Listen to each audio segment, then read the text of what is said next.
Bonjour à toutes et à tous, comme je vous ai déjà dit, je vais vous parler des sagas que je suis en train de lire. D'ailleurs, il faudra que je vérifie, il me semble qu'il y en avait 5, parce que là je vois qu'il y en a 6. J'aurais dû le faire juste avant de commencer à filmer, je sais, j'ai oublié. Ah non, il y en a bien 6. Donc en fait, il y a tout ça. Donc ça va être une vidéo où je vais vous parler de tous ces sagas. Toutes ces sagas. Voilà, donc ça va être un gros point lecture. Sachant que là, j'ai terminé Blackwater et je suis en train de terminer le illusionniste Gabriel Paulsen de S.T. Blake. Je suis là, donc il me reste une centaine de pages, mais je veux déjà vous en parler. S'il y a des choses, s'il y a mon avis qui va changer d'ici peu, avant la fin, enfin vers la fin de la lecture, je vous en dirai un peu plus dans la vidéo suivante lorsque je parlerai d'un livre suivant. Donc je vais déjà vous parler de ce que j'ai lu. Bien évidemment, je vais consulter mon calepin, ça me permet de rester un petit peu dans la zone de confort, on va dire, et ne pas s'éparpiller à droite à gauche. Et puis je vous dirai sur la lecture suivante qui va poursuivre cette vidéo. Je suis un peu hésitante. Bon, on va commencer déjà par le premier que j'ai lu. C'est le tome 2 Blackwater qui s'appelle La Digue de Michael McDowell. Et en fait, tout est dit déjà dans la couverture. Si vous lisez ce tome, vous comprendrez ce que veut dire ce cœur transpercé, vous comprendrez ce que veut dire ces bagues, cet œil, ainsi que ces serpents. Et puis là, bon, là, tout est dit dans le sens, c'est les hommes qui travaillent sur la digue, dans la digue, enfin, qui font la digue, en fait.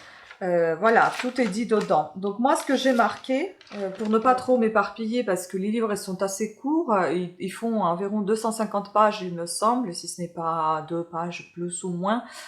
Donc c'est à peu près 250 pages, ça va vite et j'ai pas envie de vous dévoiler tout parce que c'est une saga et étonnamment je serai dans l'obligation de dévoiler quelque peu de choses dans chacun de ces livres et donc ce qui fera avancer cette saga et puis vous, ça vous mettra une puce à l'oreille, vous saurez un petit peu de quoi il s'agit. Mais bon, c'est comme ça, je vais essayer quand même d'être un peu brève. Donc moi j'ai marqué que oui ce tome est assez particulier parce qu'on va beaucoup parler de la construction de la digue. Bon, la tombe elle s'appelle la digue certes, mais ce n'est pas une partie qui m'a passionnée le plus. Je vous avoue que là j'étais un peu perdue, j'étais un peu lasse de lire ça. Mais après ça commençait à se corser, ça commençait à devenir un tout petit peu plus intéressant, sachant que on va faire l'appel à un homme qui va s'occuper de cette digue, qui est un architecte, qui va être logé par Mary Love et Sister, donc chez elle, avec la petite fille Myriam, la fille de Elinor et Oscar Casquet, qui désormais habite chez sa grand-mère, voilà. Et donc Elinor, dans ce tome, elle va accoucher, elle va avoir une deuxième fille qui va appeler Frances. Voilà, donc on va pas mal parler de leur domestique, Ivy, je crois qu'elle s'appelle Ivy, et la deuxième, je me rappelle pas. Enfin bon, on va pas mal parler d'elles, qui vont bien aider leur maître dans leur quotidien, dans leur vie même privée, hein. Et puis on va beaucoup parler de Sister. Oui, j'ai changé de carnet parce que l'autre il est mort. Maintenant c'est un autre qu'il faut terminer. Donc ici j'ai marqué que Marie-Lave, la mère d'Oscar Casquet, qui fait casse à tête et règle les comptes indirectement par des personnes invitées, par exemple la personne qu'elle a invitée dans la maison logée dans la pièce où Elinor avec Oscar habitait en attendant de voir Myriam. Elle a logé dedans un homme, je sais plus son nom, mais celui qui est venu justement faire cette digue, l'architecte. Elle lui a acheté la table, etc. Enfin, un accueil chaleureux et tout. Mais tout n'est pas aussi anodin qu'on puisse le penser.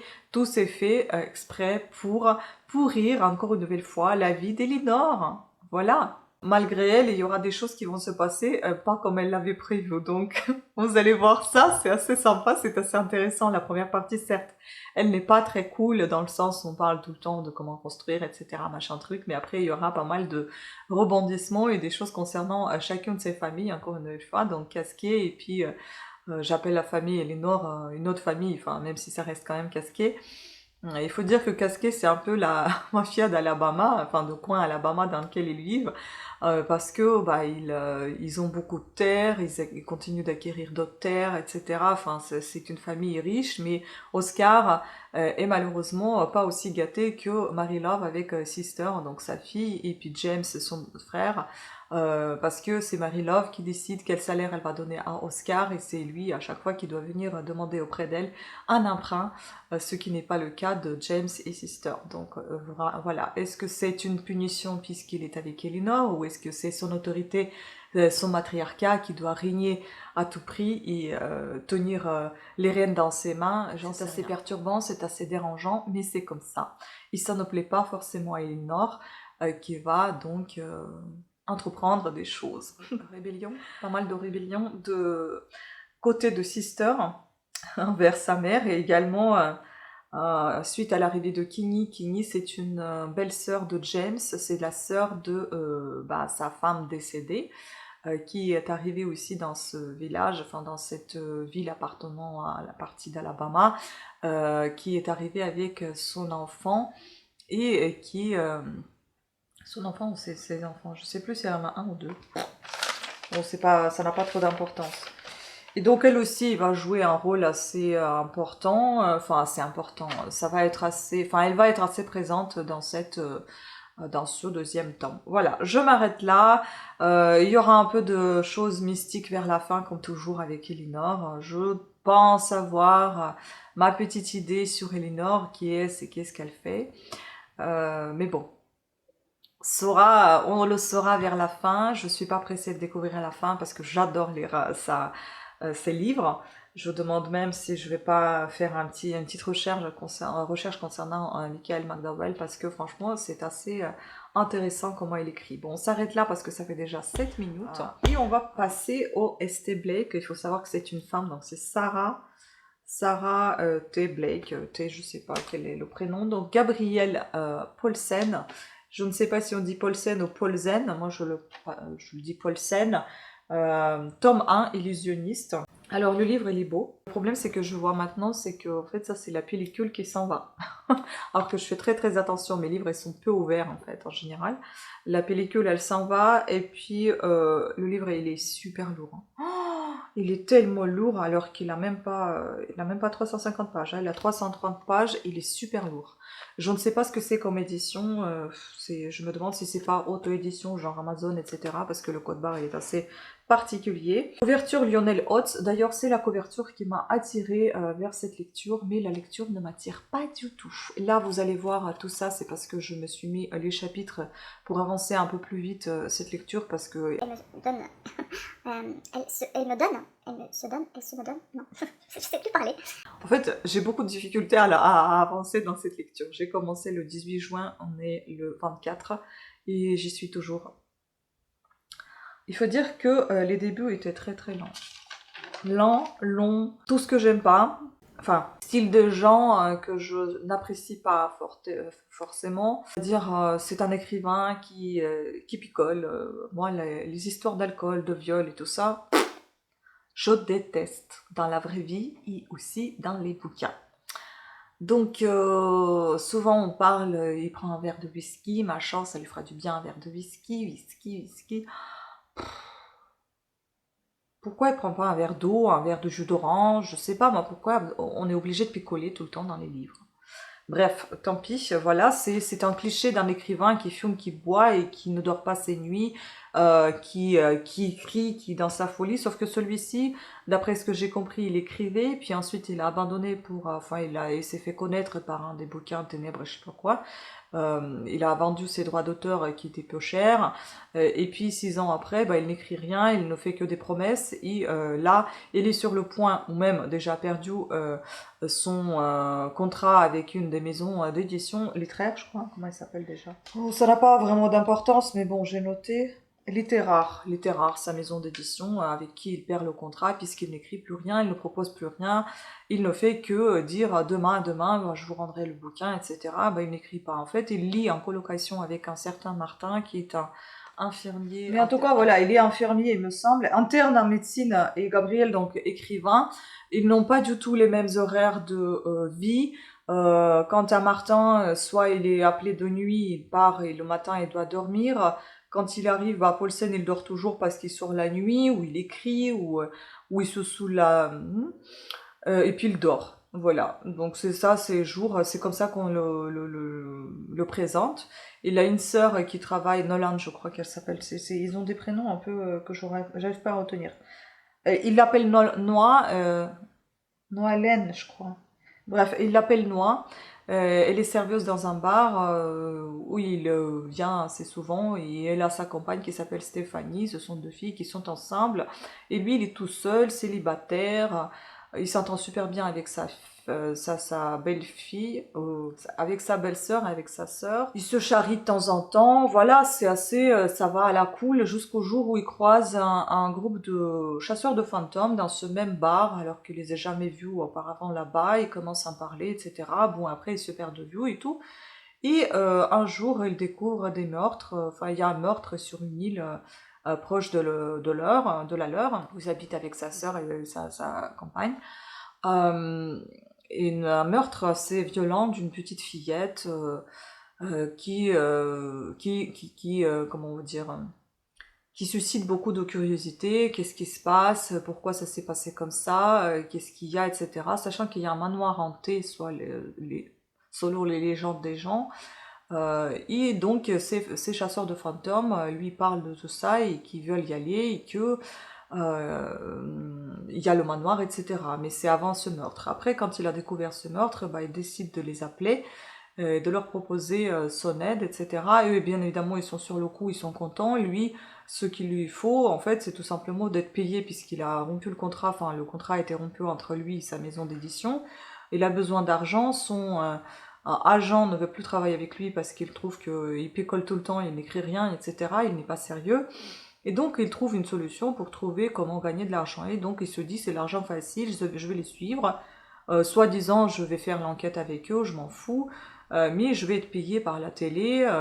Voilà, ça va leur faire en quelque sorte la publicité que le grand écrivain Gabriel Paulsen travaille avec eux. Et pour lui, ça lui fera une occasion de commencer à écrire un livre. Ah, sachant qu'il avait trouvé dans une brocante au Villegrenier qu'il n'aime pas du tout ces endroits parce qu'il était allé avec sa sœur et sa belle-sœur qui aime en revanche ce genre de sortie. Et donc elle avait trouvé au hasard un petit carnet, journal intime de 19e siècle, 1888 je crois, 1889, d'une personne inconnue. C'est un homme qu'il ne connaît pas, qui n'est pas du tout connu. Jusqu'à maintenant, en tout cas, j'en sais rien si on va connaître à la fin cette personne qui avait écrit ce journal. Et donc, en fait, ce qu'il va faire, il va être malin, il va recopier ce journal, il va envoyer à son agent comme si c'était lui qui avait écrit.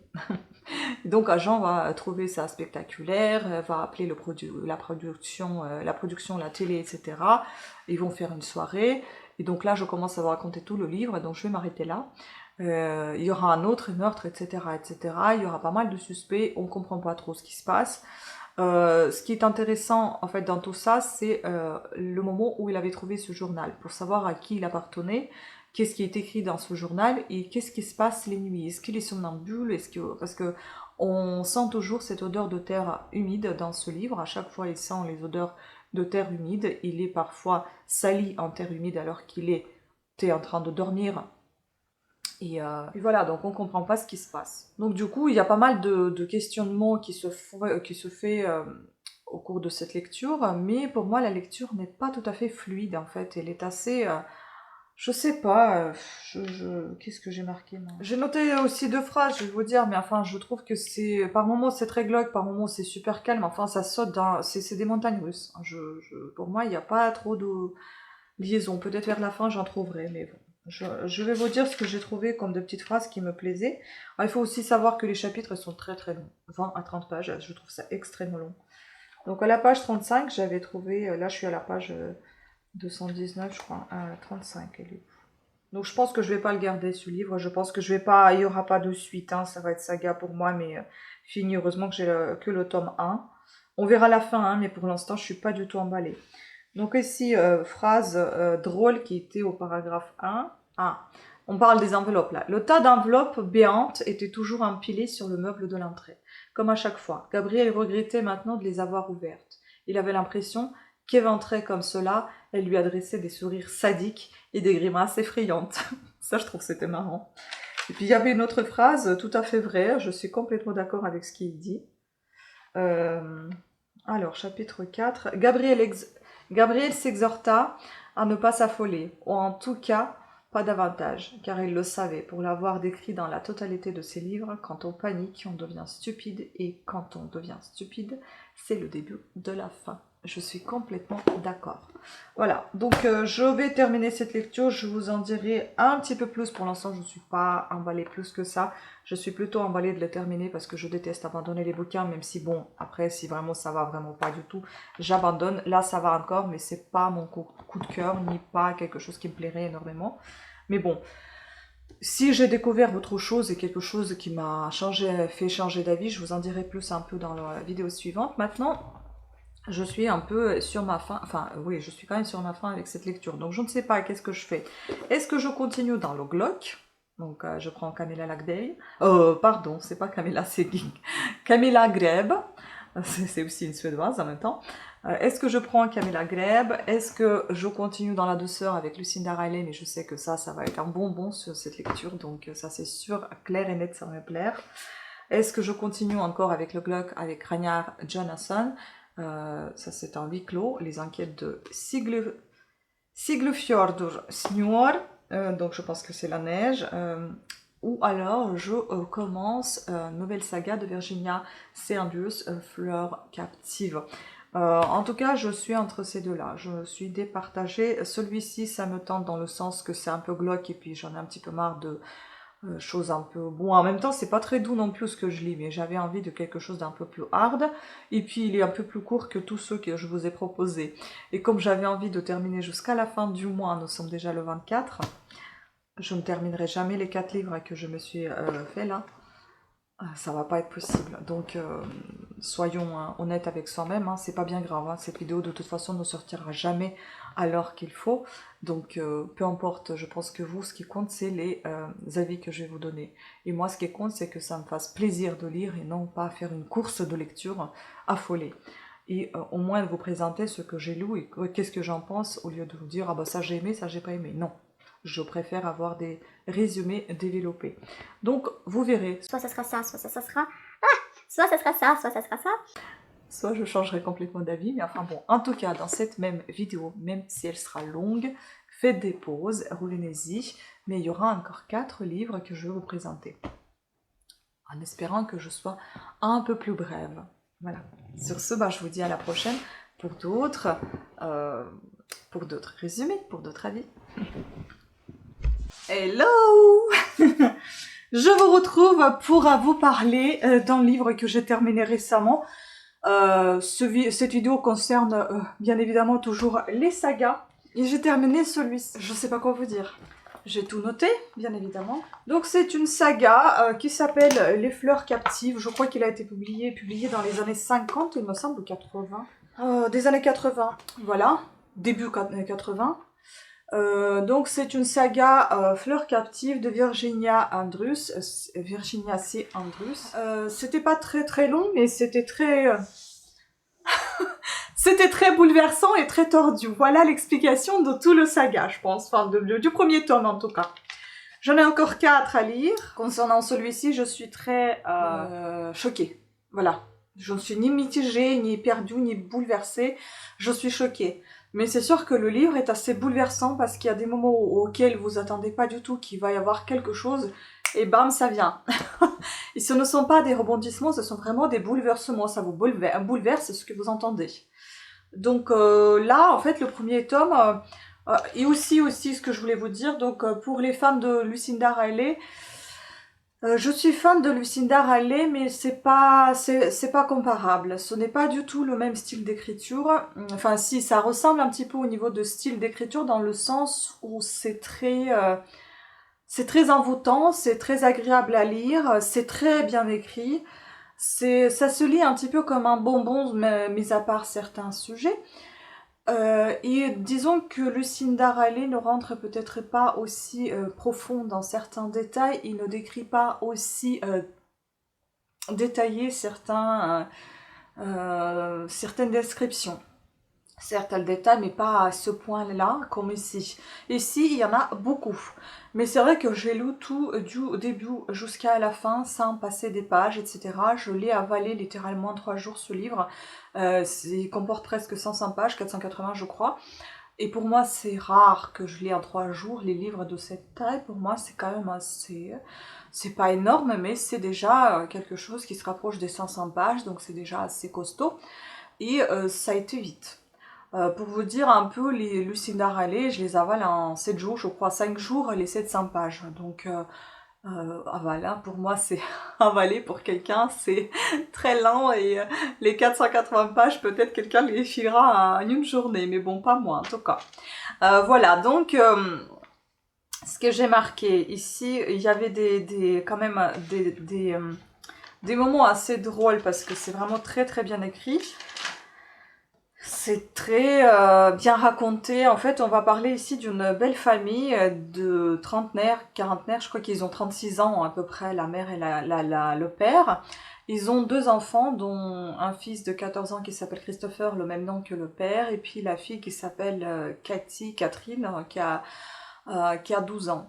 Et donc, ils sont tous blonds, aux yeux bleus. Voilà, ça, je le dis parce que c'est un détail qui sera raconté par la suite dans ces lectures. Donc, je sais pas du tout comment je vais parler des tomes suivants parce que je suis obligée quand même de vous dévoiler certains passages, ou bien je vais essayer d'être vraiment très bref. Donc, on va parler de cette famille qui vit très bien sa vie, qui sont très heureux, etc. Un jour, donc Corinne, la mère de ses enfants, va apprendre qu'elle est enceinte à nouveau, qu'elle attend 2 jumeaux et que bon, la fille de papa, donc Cathy, elle va être un petit peu jalouse de ces nouveaux arrivants dans la maison, mais bon, il va la rassurer en disant que tu seras toujours ma petite Cathy, je vais toujours t'aimer, etc. Et Christopher, c'est un fils préféré et bien aimé de sa mère, qui a un portrait craché de son père et qui l'adore en fait. Voilà, donc ça se passe bien, elle accouche, etc. Elle a les enfants, ils ont 5 ans, ils vivent toujours bien leur vie. Elle est habituée à vivre, c'est une femme au foyer qui est habituée à vivre, d'aller faire du shopping, de s'occuper d'elle-même. C'est pas une femme au foyer qui fait du ménage, etc. C'est une femme au foyer qui prend soin d'elle et de ses enfants et qui s'occupe essentiellement d'elle et de son mari. Et son mari, il travaille. Un jour, son mari, il a un accident de voiture mortel. Donc, il reviendra plus à la maison. Ils n'ont plus de revenus parce que bah, c'est pas quelqu'un de riche. Et c'est elle qui est assez... il est issu d'une famille assez riche, mais qui n'a pas accès à ses richesses. Voilà, ça vous le saurez plus tard, pourquoi et comment. Et donc, elle va, en fait, elle va devoir à présent vivre avec cette tragédie, donc sans son mari qu'il aimait et qu'il mettait sur un piédestal, ce fils qui aussi aime sa maman chérie, enfin, tout le monde l'adore, tout le monde la trouve trop belle, il la vénère quasiment. Donc, c'est vraiment une divinité à la maison, c'est une muse, enfin, voilà, il la voit comme ça. Et donc, ce qui va se passer, c'est qu'elle va essayer de trouver comment survivre avec les enfants. Donc, elle va contacter sa mère, avec qui elle est en froid depuis des années. Je crois 15 ans depuis qu'ils se sont mariés avec son mari. Désolée, il n'arrête pas, ça me saoule. Et donc, elle va contacter sa mère. Après plusieurs lettres, elle va recevoir enfin une réponse qui va dire, grosso modo, que tu peux venir avec tes enfants, etc. Donc, elle vient avec ses enfants et bah, ils sont un peu piégés. Selon les dires de la mère, je ne sais pas exactement ce que c'est, mais ce qui est écrit dans le livre, c'était un peu ça. Donc, à présent, ils vont devoir vivre tous dans un grenier, sauf la mère, bien évidemment. Corinne, elle sera avec sa mère.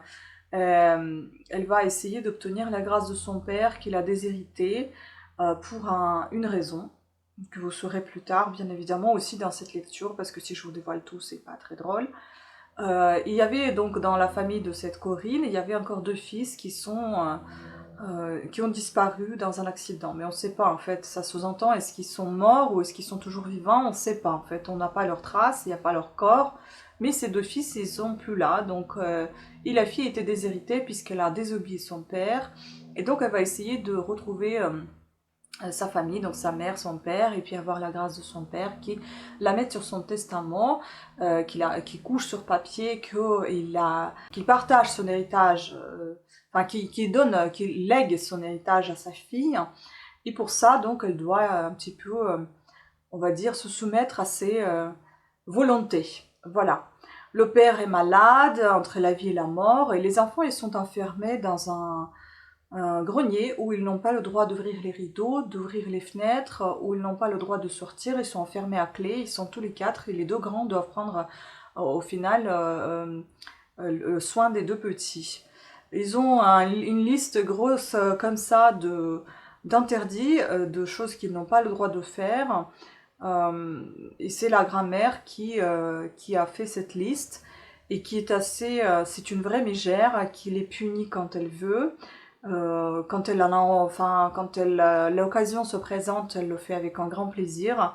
Et puis elle punit également sa fille, donc Corinne. Voilà, pour vous résumer un petit peu tout ça, donc les enfants vont être surpris à chaque fois. C'est vrai que ne vous attendez pas au fait qu'il y aura autre chose. C'est tout le tome, ils sont dans le grenier. Et ça, c'est un petit peu pesant, c'est un peu compliqué. Vous allez découvrir des choses assez choquantes. Aujourd'hui, il y a des choses qui peuvent vous choquer, d'autres peut-être moins.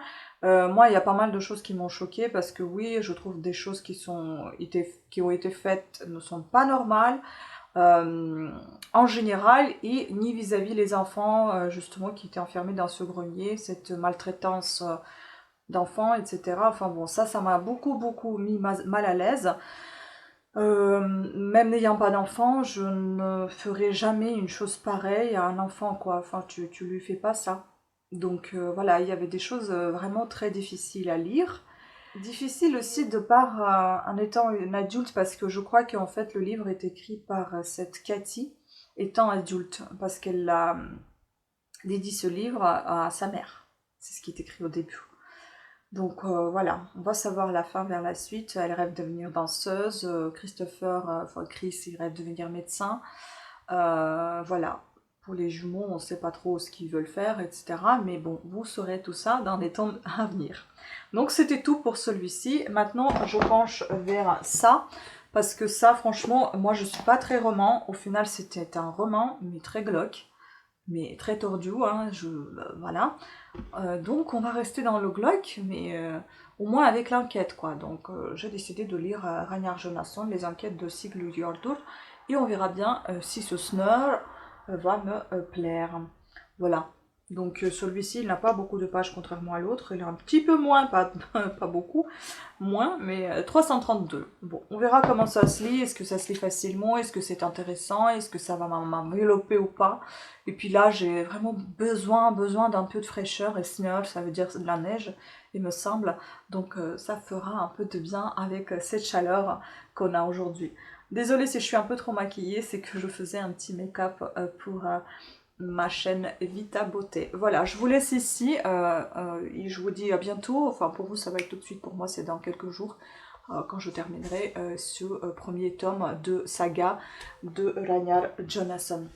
Alors, aujourd'hui, je vais vous parler de ce livre-là que je viens de terminer, de Ragnar Jonasson, les enquêtes de Siglufjordur, donc Snör, ça veut dire la neige.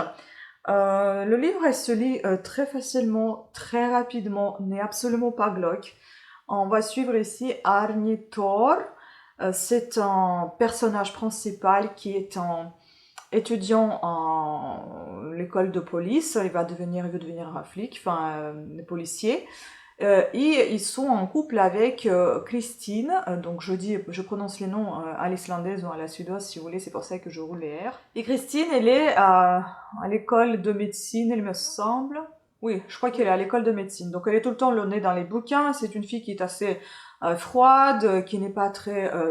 Enfin, elle montre pas beaucoup ses sentiments, et lui, il en a besoin, donc il voit pas trop de sentiments de sa part, ils sont assez distants. Leur relation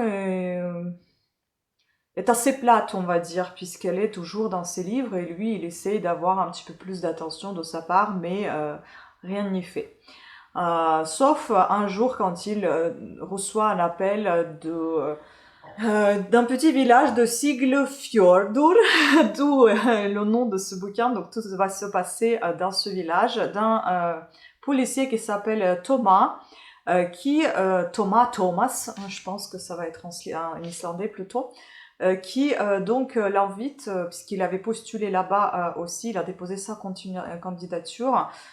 Il pensait pas du tout d'obtenir une réponse parce qu'il devait passer un stage à la fin de son année scolaire. Et puis voilà, donc on l'invite directement là-bas, c'est dans le nord, alors qu'ils sont tous les deux au centre-ville de Reykjavik, je sais pas comment on prononce exactement, moi j'ai l'habitude de dire Reykjavik, où ils étudient tous les deux avec sa compagne, enfin sa copine, et puis où où ils pensaient construire leur vie, mais là, un jour, il reçoit cet appel et puis il prévient sa copine qui doit partir, sauf qu'elle, ça lui plaît pas du tout, il a pris froidement la nouvelle, ce que je peux comprendre aussi, puisqu'il l'a pas consulté, il a accepté directement la proposition, sachant que on lui a vendu, entre guillemets, cette proposition de telle sorte qu'il y en a d'autres qui sont aussi invités à venir au poste, sauf s'il refuse, puisque, enfin, il faut qu'il donne la réponse assez rapidement, et sa candidature a été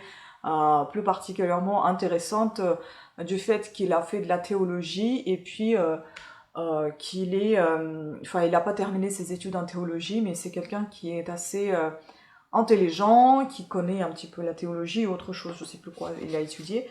Et donc voilà, c'est ça qui les intéresse, c'est pour ça qu'il les invite là-bas, qu'il invite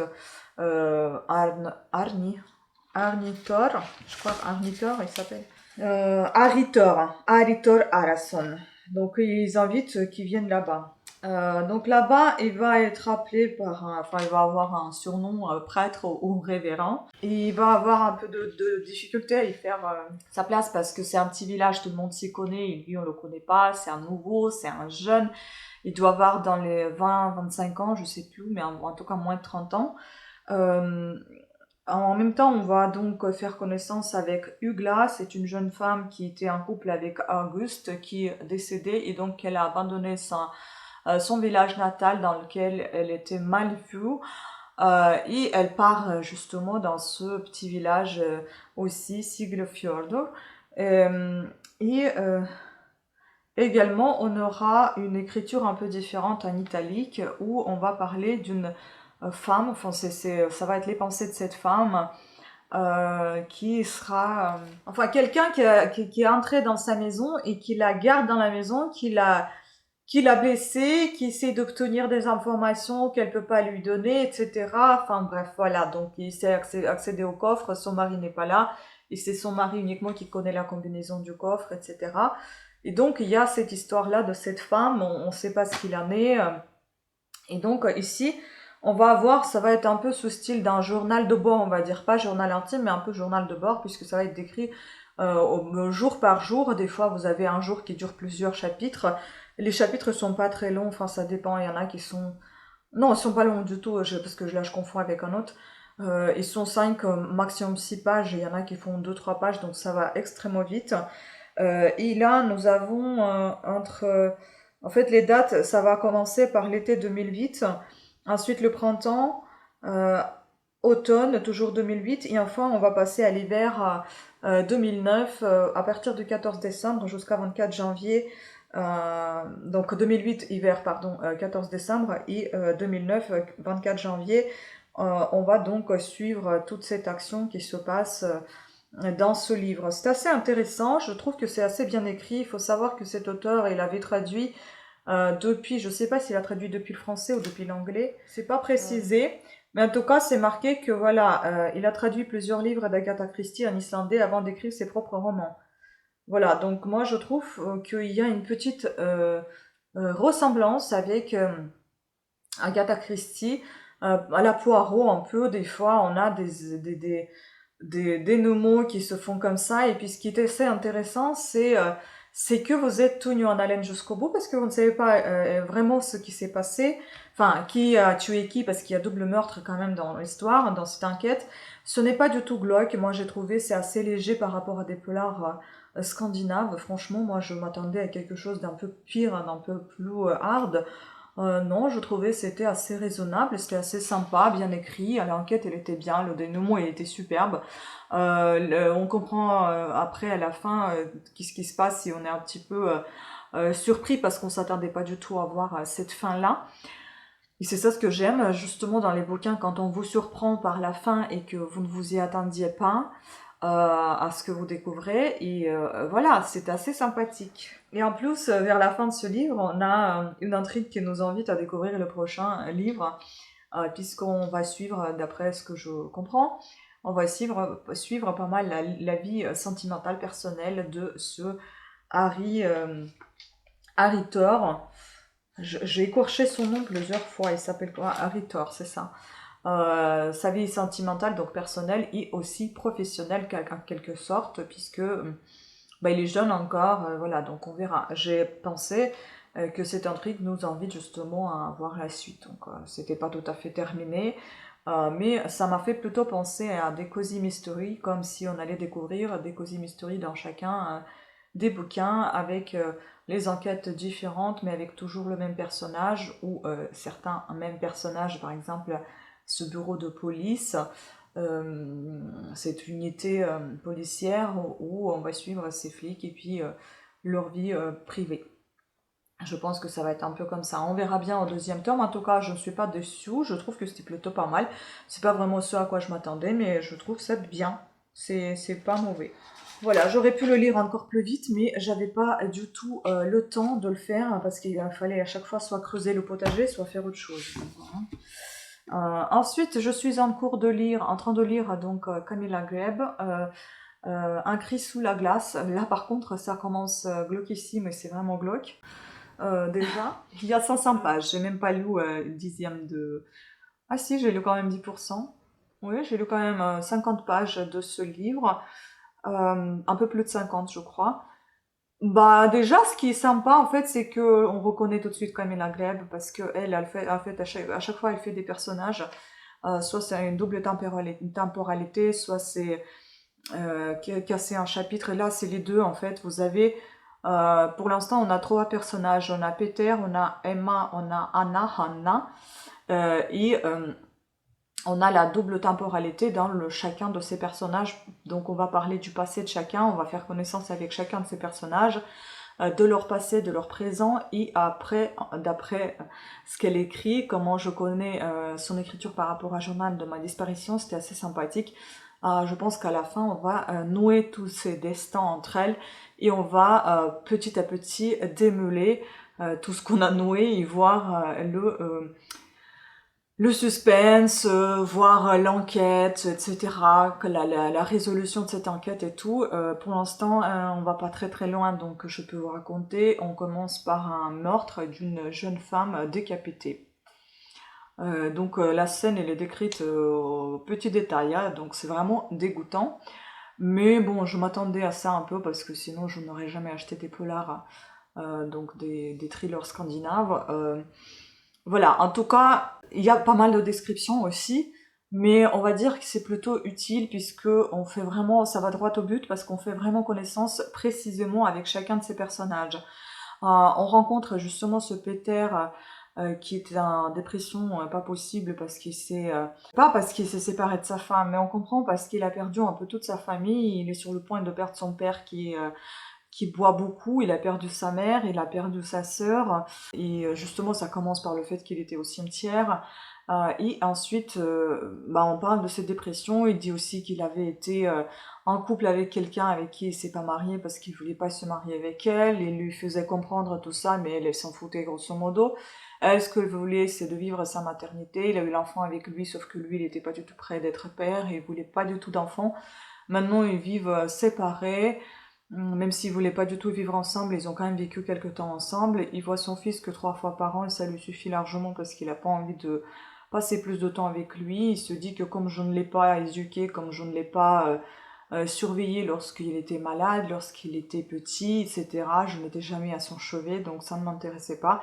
Et ça m'intéresse pas plus que ça. Donc on voit quelqu'un un flic qui est très dépressif, selon ce qu'on entend. même s'il nie tout ça, il dit que tout ça c'est juste pour gagner de l'argent et d'avoir ou dépenser pour les antidépresseurs, etc. dans les hôpitaux, donc il y croit pas vraiment, mais on entend quand même, selon son discours, que c'est quelqu'un qui est assez... ça lui pèse un peu le destin, on va dire. Il vit dans le passé, il pense pas du tout au présent, enfin au futur. Il est... avant les meurtres, ça le comment vous dire, ça lui donnait un petit coup de, pas de boost, mais quelque chose, ça le passionnait dans le sens où il pouvait chercher, enquêter, etc. Maintenant, ça devient son quotidien et à la limite, il est fatigué de tout ça. Et puis, ça le surprend de plus en plus, il comprend pas comment il peut y avoir autant de sauvagerie entre les êtres humains. Donc, voilà. Du coup, pour l'instant, j'en suis là. Je vous en parlerai bien évidemment une fois que ça sera terminé. Et puis après, ce qui m'attend encore dans cette vidéo, c'est les 7 sœurs d'Obsinarales. C'est la sœur de Tempête, je crois, c'est le deuxième. Enfin, c'est le deuxième tome, je sais pas si c'est la sœur de Tempête. Donc voilà. Et je vous tiens au courant pour la suite. Aujourd'hui, je reviens vous parler des 2 bouquins, tout simplement parce que j'ai fini celui-ci il y a un petit moment et celui-ci, il est quasi fini, mais de toute façon, je vais pas vous dévoiler la fin, donc voilà. Donc je commence par ce livre-là parce que c'était le premier que j'avais terminé. C'est un livre de psychopathe. Honnêtement, je vous dis que si j'avais commencé par celui-ci des livres de Camilla Greb, je pense pas que j'aurais lu d'autres bouquins. Donc, le journal de ma disparition que j'ai lu déjà il y a quelques temps, j'ai beaucoup aimé, mais c'est son deuxième livre après celui-ci. Enfin, son deuxième livre dans le style de suivi, on va dire, pas la saga, mais suivi de ces mêmes personnages qui sont Anne et Peter. Ce qui est bien, c'est que ici, on apprend un petit peu plus à connaître ce qui s'est passé, vu qu'on voit l'évolution de leur relation dans le deuxième bouquin. On comprend pas trop pourquoi et comment, et ici, on dévoile un petit peu plus, enfin, on apprend davantage sur ces personnages. Moi, j'avais marqué, bon, j'ai lu assez rapidement, hein, j'ai lu en 5 jours, et j'avais marqué que les traumatismes d'enfance, les blessures, beaucoup de non-dits, milieu des alcooliques dans lequel grandit la principale héroïne. Comment elle s'appelait déjà? Oh là, j'ai oublié comment elle s'appelait parce que je suis complètement dans Emma. C'est ça, Emma. Bon, après, je vous dévoile pas grand-chose parce que ici, en résumé, c'est marqué Emma, jeune suédoise, a un secret, son patron Jasper, qui dirige un empire de mode, lui a demandé sa main. Mais il ne veut surtout pas qu'elle ébruite la nouvelle. Donc, voilà. Mais c'est assez perturbateur ce livre, ça fait vraiment penser à des films des années 90, des filles un peu obsédées par les mecs, un peu psychopathes. Voilà, donc ça fait un peu penser à ça. Donc en fait, ce qui est bien ici, c'est que... Ah, ce qui est mal ici, c'est qu'il y a beaucoup de déprime, donc on déprime pas mal avec ce flic, qui a des soucis familiaux, qui ne voulait pas l'enfant qu'il a eu avec sa femme, qui ne voulait pas non plus se marier avec elle, mais c'est elle qui avait tout organisé. Enfin bon, on va dire que c'est elle le petit train qui poussait partout sur Peter, alors que Peter, on va dire plutôt, parce que Peter, ça fait un peu autre chose. Et donc lui, enfin ça lui plaisait pas du tout. Et donc en fait, toute sa vie, on peut dire que c'est un peu le gâchis. Il est sur sa déprime. Anne aussi, en fait, ils ont eu la relation, c'est qu'ici qu'on comprend, il l'a abandonnée alors qu'il avait voulu être avec elle, elle était mariée, je crois qu'elle est toujours dans le bouquin, et donc ça s'est pas passé comme elle le voulait. Peter, qui est beaucoup plus jeune qu'elle, enfin, en fait, on assiste ici beaucoup à la relation entre eux deux. Donc lui, c'est un policier, elle, c'est plutôt pas une voyante, mais vous savez, comme un mentaliste là. Enfin, elle cherche, elle comprend, etc. Elle vous trouve, elle découvre et tout ça. Mais le souci principal qu'elle a actuellement, c'est qu'elle perd sa mémoire, elle oublie tout, donc elle doit tout noter, etc. Mais elle dévoile ce secret à Peter. Et donc ils vont chercher, en fait, ça va commencer comme j'ai déjà décrit précédemment par le meurtre d'une femme décapitée. Ils vont chercher pour trouver qui a fait cette horrible chose, cette chose abominable. Il y a beaucoup d'empreintes partout, il y a du pipi à l'entrée de la maison, on comprend pas, enfin qui c'est qui a fait ça, pourquoi. Enfin il y a beaucoup de questionnements qui se fait. En même temps, on va suivre, en fait, c'est divisé, le livre est divisé en parties, donc où il y a Emma, Anne et Peter. Donc ce sont des personnages principaux, hein, et affaires de meurtre, de disparition et de voilà un peu.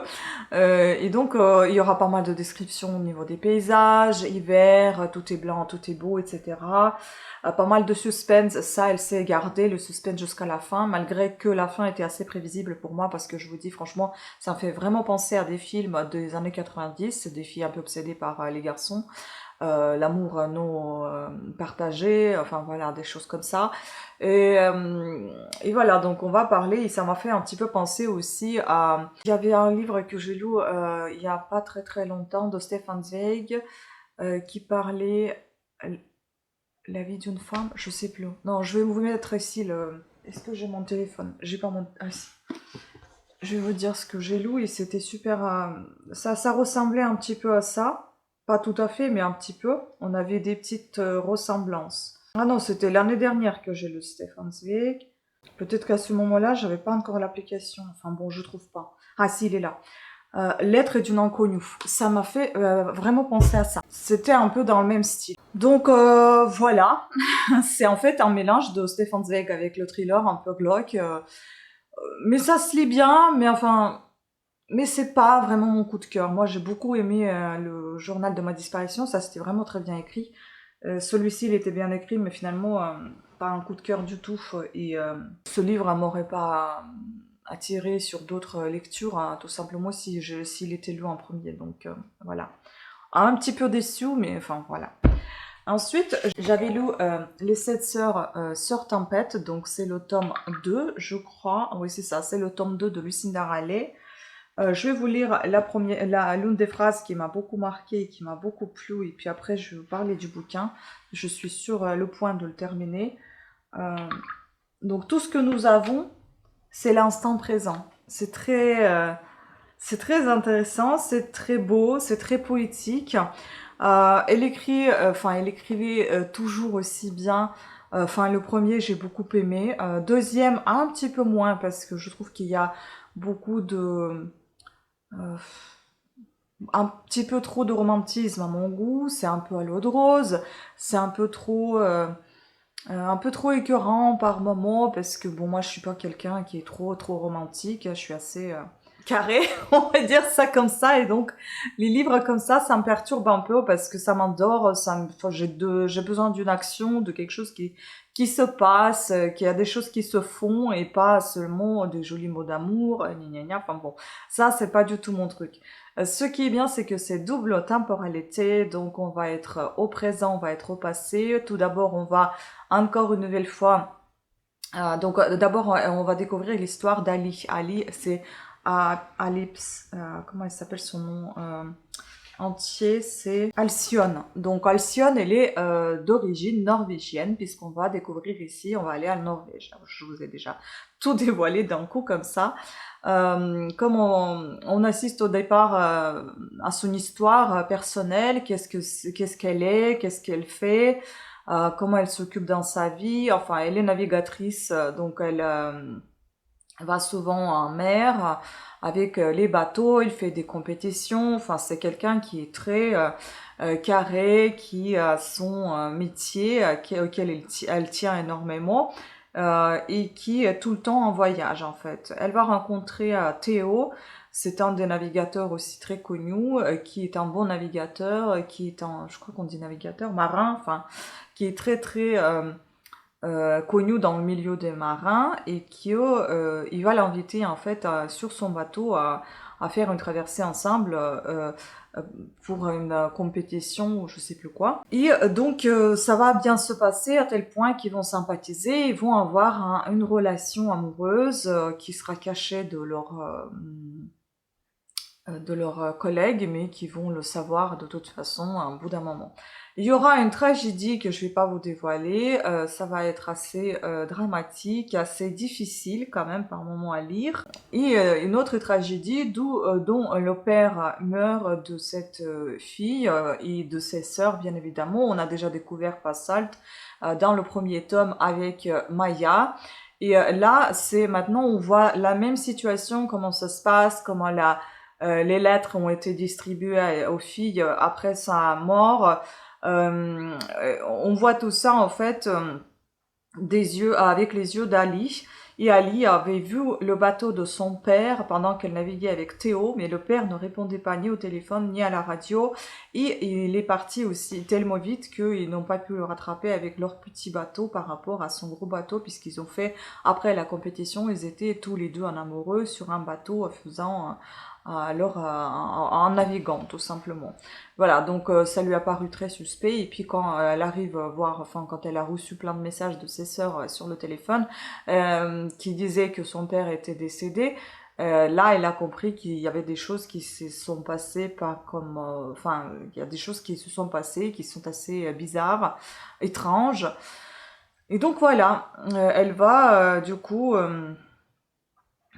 essayer de comprendre ce qu'il en est. Et puis comme toutes les autres sœurs, elle a reçu aussi une lettre. Dans la sienne, elle avait je crois qu'elle avait un livre qu'elle avait envoyé à quelqu'un pour traduction, parce qu'il était écrit en norvégien, me semble. Et elle avait une grenouille. Elle comprenait pas du tout qu'est-ce que c'est que cette grenouille. Donc on va suivre ici la double temporalité. Elle va découvrir Anna et Jen. Jen. Comment elle s'appelait son mec? Jens. Elle va découvrir leur histoire, voilà. Donc j'en dis pas plus parce que sinon je vais tout spoiler. J'ai déjà dit beaucoup, je pense. Donc voilà, c'est assez intéressant, c'est assez, c'est un peu gnognon quand même, mais c'est sympa parce qu'il y a quand même une petite part d'enquête, pas autant que dans le premier tome.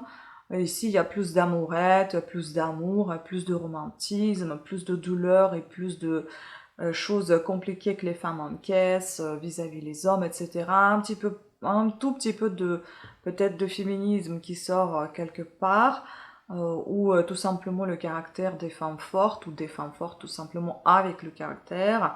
Donc des choses comme ça qu'on va voir apparaître. Et le livre est vraiment super bien écrit, on s'y attache énormément, on s'attache énormément au personnage. J'ai beaucoup aimé ce personnage, Anna. Et ce livre aussi m'a fait un petit peu penser à la sonate oubliée de Christiana Moreau. Donc, Sonate oubliée de Christiana Moreau, c'était aussi, ça me rappelle un petit peu ce livre-là, et aussi le livre de Belinda Alexandra qui s'appelait Le doux parfum de lavande, que j'ai lu là récemment aussi. Donc, ça ressemble un petit peu à ces deux bouquins. Il y a une petite ressemblance, soit parce que j'ai lu récemment ces livres-là, soit parce que vraiment il y a quelque chose qui les relie, enfin j'en sais rien, ou c'est juste parce que c'est tellement romantique que dans les deux cas, la sonate oubliée, c'est parce que ici il y a un peu de beaucoup même de cette double temporalité, de cette femme aussi musicienne, enfin elle est violoniste, Ali, et puis la rencontre avec une autre, ça sera autre chose, vous allez le savoir par vous-même. Et d'où parfum de lavande, c'est que cette autre femme qui n'était qu'une paysanne va devenir quelqu'un. Donc voilà, c'est assez intéressant, c'est super sympa à lire. Donc voilà. Après, je ne sais pas si je vous ai fait déjà une conclusion, mais je vous la fais maintenant. Parmi tous ces livres que j'ai lus, des 6 sagas, il me semble que j'avais étudié là, l'un des préférés, peut-être que ça va être complètement inattendu, mais ça va être Ragnar Jonasson. Euh, Sniar? Ouais, Sniar. Parce que, tout simplement, je pense que c'était l'un des plus intéressants dans le sens où il y avait un petit peu, mais vraiment très, très peu de relations amoureuses, ce qui me va super bien. Il y avait pas mal d'enquêtes, ça ressemblait à Agatha Christie, Poirot. Euh, Ça se passait dans les pays nordiques, donc en Islande. On avait un peu de paysage. Ça me plaisait pas mal. Il y avait pas mal, un petit peu d'humour. Ça a été bien. Lucinda Riley, c'est très bien, mais j'ai beaucoup plus aimé le premier tome. Camilla Greb, j'ai beaucoup plus aimé le deuxième tome pour l'instant. Puis Andrews avec les fleurs. C'était quoi déjà les fleurs? Les fleurs captives. C'était une belle découverte, mais ce sujet un peu je vais pas dévoiler parce que je vais vous tout raconter. Ce sujet, on va dire, qui normalement devrait rester intouchable au sein des humanités, et ben voilà, c'est bizarre, des choses comme ça qu'on lit, que ça existe encore, je pense, aujourd'hui. Donc ça m'a un peu perturbée. L'illusionniste, bof. Ah, il y en avait 5, je crois, non? Non, il y avait 6. Et Blackwater aussi, c'est l'un de mes préférés. Donc, on va dire que dans cette vidéo, ça va être plutôt Blackwater et Ragnar Jonasson. Mais sinon, je vais plutôt dédier la première place à Ragnar Jonasson parce que c'est une belle découverte. Blackwater, j'adore toujours. Mais la digue, c'est-à-dire cette partie technique, construction, etc., c'était pas ma préférée. Voilà. Donc, sur ce, je vous laisse ici. Je vous dis à des prochaines vidéos parce qu'il y a encore des vidéos de saga qui vont venir. Il faudra que je les lise. Et il y aura d'autres vidéos sur avis, mon avis sur les lectures, point lecture, etc. Et voilà, donc sur ce, pensez à vous abonner, à activer la petite cloche de notification et de partager vos avis, ce que vous pensez de ces lectures, si vous les avez déjà lues, est-ce que ça vous donne envie de les lire et qu'est-ce que vous en pensez tout simplement. Voilà, sur ce, je vous embrasse et je vous dis à très très bientôt. Ciao!